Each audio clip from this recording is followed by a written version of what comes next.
Hello students, आज हम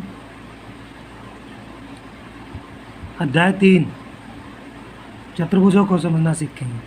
तो इसमें सबसे पहले हमारे पास आता है एक समतल वक्र। समतल वक्र, यदि हम समतल पृष्ठ पर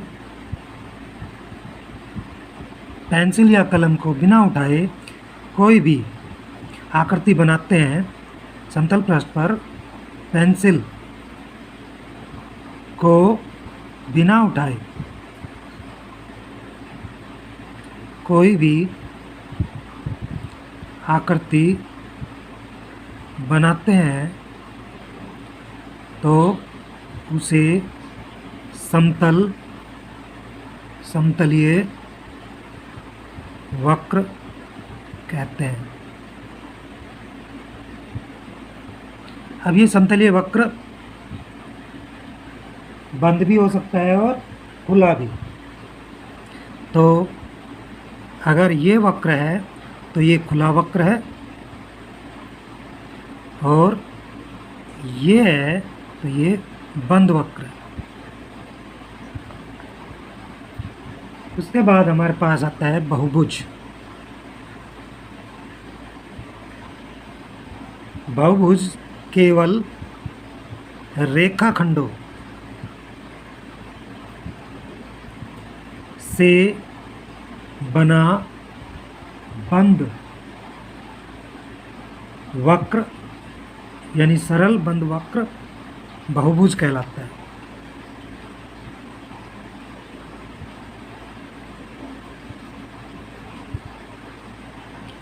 अब बहुभुज में भी सरल रेखाखंड होने चाहिए। जैसे ये बहुभुज है,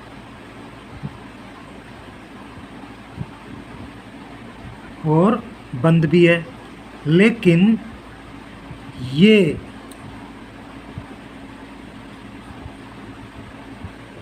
वक्र तो है लेकिन बहुभुज नहीं है। बहुभुज नहीं है। उसके बाद हमारे पास बहुभुजों का वर्गीकरण है। बहुभुजों का वर्गीकरण है तो सबसे पहले बहुभुज में त्रिभुज आती है। 3 भुजाओं से बंद, 3 सरल भुजाओं से बंद आकृति, त्रिभुज, फिर चतुर्भुज, 4 भुजाओं से बंद आकृति, फिर हमारे पास है पंचभुज,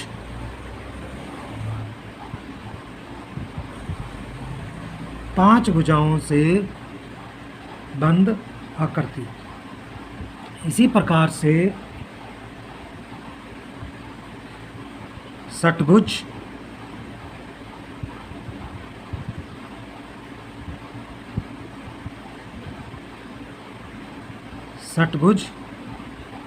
6 भुजाओं से, और आगे तक इसी तरह चलता रहेगा। अब आता है हमारे पास बहुभुज के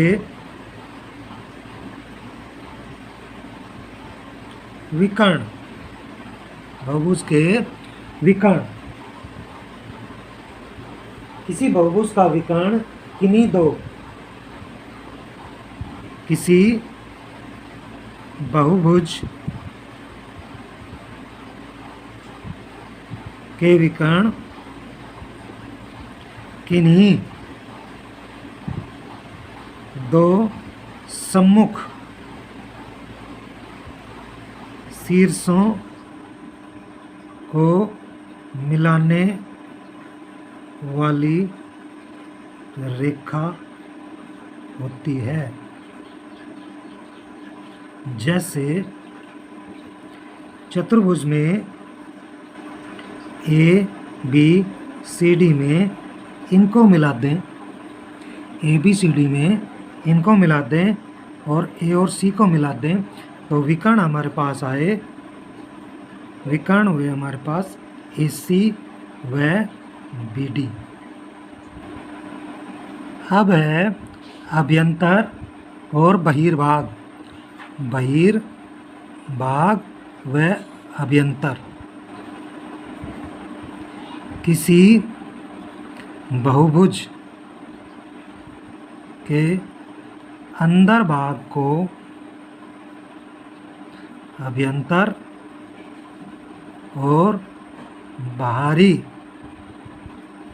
भाग को बहिर्भाग कहते हैं, बहिर्भाग कहते हैं। जैसे B बिंदु अभ्यंतर में है और C बिंदु बहिर्भाग में है। अब है हमारे पास उत्तल और अवतल बहुभुज।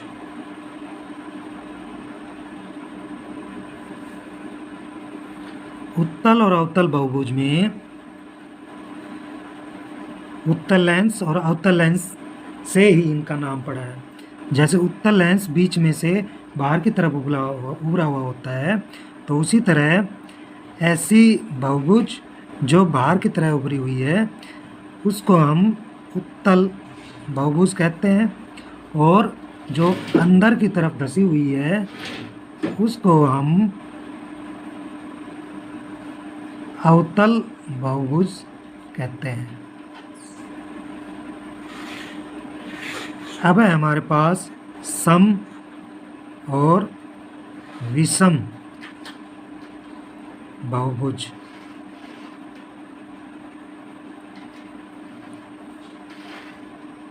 सम बहुभुज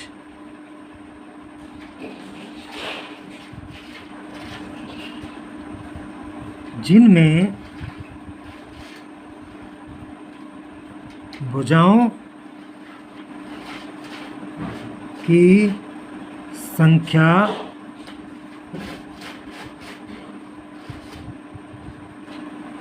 समान, सम हो और बराबर हो।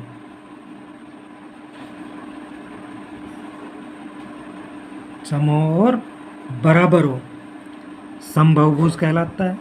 सम बहुभुज कहलाता है।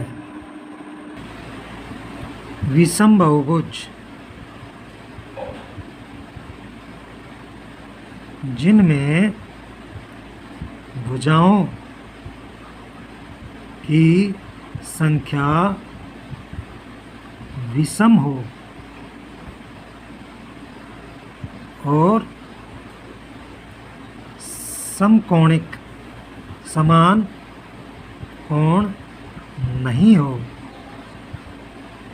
उसे विषम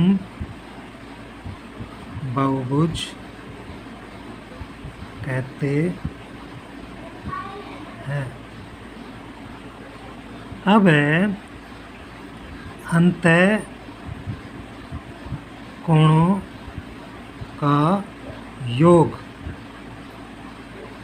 तो त्रिभुज में अंतः कोणों का योग 180 होता है। किसी भी बहुभुज के अंतः कोणों का योग निकालने के लिए भुजाओं की संख्या घटा 2 और गुणा 180 से निकाल सकते हैं।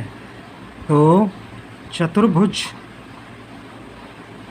के अंतः कोणों का योग 4 घटा 2 गुणा 180 यानी 2 गुणा 180 360 होगा।